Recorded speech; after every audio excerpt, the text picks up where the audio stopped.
بسم اللہ الرحمن الرحیم۔ السلام علیکم ناظرین، بنی اسرائیل کا تعلق حضرت یعقوب علیہ السلام کی نسل سے ہے، جنہیں اسرائیل کا لقب دیا گیا۔ ان کے 12 بیٹے تھے، جن سے 12 قبائل وجود میں آئے۔ یہ قوم ابتدا میں اللہ کی پسندیدہ اور منتخب قوم تھی، کیونکہ ان میں انبیاء آتے تھے اور انہیں ہدایت کی راہ پر چلنے کی بھرپور رہنمائی ملی۔ یہ وہ قوم تھی جنہوں نے حضرت یوسف علیہ السلام کے ذریعے مصر میں مقام حاصل کیا، اور پھر وقت کے ساتھ حضرت موسیٰ علیہ السلام کے زمانے میں فرعون کے ظلم میں مبتلا ہو گئی۔ اللہ نے انہیں نجات دی اور خاص فضیلت عطا کی، لیکن اسی قوم نے بعد میں اللہ کے احکامات سے انحراف کیا اور خود ہی اپنی گمراہی کا راستہ چن لیا۔ جب بنی اسرائیل کو فرعون کے ظلم سے نجات ملی تو اللہ تعالیٰ نے ان پر خاص انعامات نازل کیے۔ سمندر کا پھٹنا، ان کی حفاظت کے لیے زمین و آسمان کے قوانین کا بدلنا، یہ سب کچھ ایک غیر معمولی شان و عزت کی علامت تھے۔ اللہ نے ان کے لیے آسمان سے من و سلوہ نازل کیا، 12 چشمے جاری کیے تاکہ ہر قبیلہ الگ پانی حاصل کر سکے۔ حضرت موسیٰ علیہ السلام کے ہاتھوں انہیں تورات جیسی عظیم کتاب عطا کی، ان کے لیے بادلوں کا سایہ اور نور کا راستہ فراہم کیا، جنگوں میں فرشتوں کی مدد عطا کی۔ لیکن بنی اسرائیل نے ان نعمتوں کی قدر نہ کی۔ یہ سب اللہ کے عظیم انعامات تھے۔ ناظرین، جب حضرت موسیٰ علیہ السلام اللہ سے کلام کے لیے کوہ طور پر گئے تو پیچھے قوم سامری کے فتنے میں آ گئی۔ سامری نے سونے کا بچڑا بنا کر کہا کہ یہی تمہارا رب ہے، اور حیرت کی بات یہ ہے کہ انہوں نے فوراً اس بچڑے کو سجدہ کرنا شروع کر دیا۔ یہ وہی قوم تھی جو فرعون سے بچی، سمندر کو چیرتا دیکھا، من و سلوہ کھایا، لیکن اللہ کی عظمت کو فراموش کر کے شرک میں مبتلا ہو گئی۔ یہ آزمائش کا پہلا بڑا موقع تھا اور بنی اسرائیل اس میں بری طرح ناکام ہو گئے۔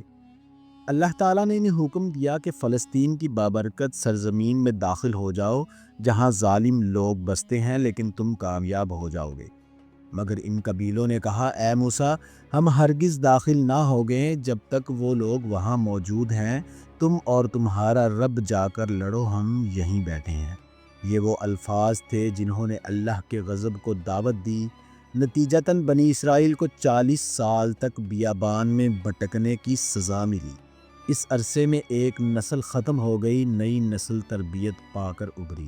ناظرین، بنی اسرائیل کا سب سے بڑا جرم یہ تھا کہ انہوں نے اللہ کی کتاب میں تحریف کی۔ وہ دنیا کی مال و دولت کے پیچھے لگ گئے۔ سود خوری، فریب، جھوٹ اور دھوکہ دہی ان کے عام رویے بن گئے۔ انہوں نے حضرت یحییٰ علیہ السلام اور حضرت زکریا علیہ السلام جیسے پاک انبیاء کو شہید کر دیا۔ حضرت عیسیٰ علیہ السلام کے خلاف بھی انہوں نے رومیوں سے گٹھ جوڑ کیا۔ یہ قبیلے اب صرف اللہ کی نعمتوں کو فراموش نہیں کر رہے تھے، بلکہ ہدایت کے چراغوں کو بجھانے کی کوشش کر رہے تھے۔ وقت گزرنے کے ساتھ بنی اسرائیل کے 10 قبیلے پر اسرار طور پر تاریخ سے غائب ہو گئے۔ کچھ قبائل مشرقی ایشیا اور افریقہ میں جا بسے، کچھ اقوام میں ضم ہو گئے اور اپنی شناخت کھو بیٹھے۔ آج دنیا انہیں لوسٹ ٹرائبز آف اسرائیل کے نام سے جانتی ہے۔ صرف یہودا، لیوی اور بنیامین کی جزوی باقیات رہ گئی ہیں۔ یہ گمشدگی کوئی حادثہ نہیں بلکہ اللہ کا فیصلہ تھا۔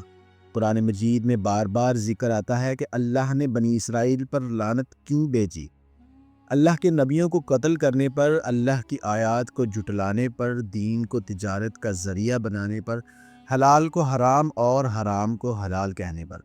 سورہ مائدہ میں ہے کہ لعنت کی گئی ان پر جنہوں نے داؤد علیہ السلام اور عیسیٰ علیہ السلام کی زبان سے کفر کیا۔ ناظرین، اللہ کا غضب ان پر اس حد تک آیا کہ ان پر ذلت مسلط کر دی گئی۔ ان کے دل سخت کر دیے گئے، دنیا میں وہ ذلیل و خوار ہو گئے، اور آخرت میں بھی ان کے لیے دردناک عذاب ہے۔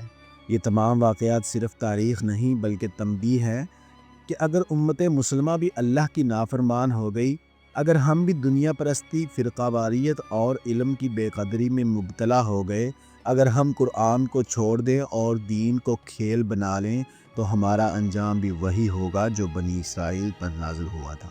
ہمیں یہ جاننا ہوگا کہ ہماری نجات عمل سے مشروط ہے، نسب سے نہیں، ورنہ ہم بھی امت مغضوب بن جائیں گے۔